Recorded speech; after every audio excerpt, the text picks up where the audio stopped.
The sumo barbell deadlift is one of my favorite variations of a sumo. I love that I can really challenge myself with heavier weight. And in my programs, I really like to incorporate this later on to challenge you and to incorporate that lift from the bottom before we go into a traditional American deadlift, just so you can focus on using your core, using your back muscles, everything, kind of bringing everything up with one motion.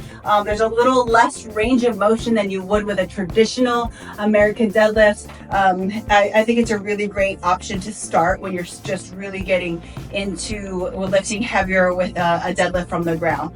So you have your barbell racked already here. So obviously, we probably go a little bit heavier once we get stronger, and that's the whole idea of that sumo deadlift with the barbells, so you can really challenge yourself with a heavier weight. You can also do these with kettlebells, which is really a really nice way to incorporate a heavier weight without having to do the full setup. But I really like the way it's set up with the barbell, because you take your feet wide, you feel like you can get a little more range of motion with your feet wide. So sumo position.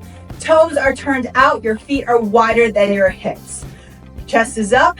Since it's a deadlift, we are going to hinge at our hips, but we will be bending our knees similar to a squat, even though it's a deadlift, especially when you have to pick it up from the ground. You're not going to be completely hinged over. You will have to bend your knees to be here. There are a few different grips that you can do. You go overhand, which is what I really like. You can go mixed grip, so it can be here, or you can go underhand.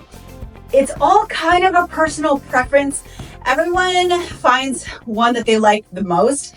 There are different ways that it may feel better on your back muscles to bring your shoulders back. I, again, personally love an overhand. I don't think there's one that's better than the other. I think everyone's individual and finds what works for them. So feet out, toes turned out, shoulders back. Bending your knees, hinging at your hips. This is not a sumo squat. I'm hinging. I'm here. Palms are facing me in that overhand grip, or you can have that different grip. So the most important thing here is that you're not picking up with your back. I don't want to see your back rounding. You want to think about pulling your shoulders back, chest up for every rep. So I'm here, big inhale, shoulders back, and then I stand up, okay? And then I come back down. Shoulders back, then I stand up. So I always have 2 steps before I even pick up the weight.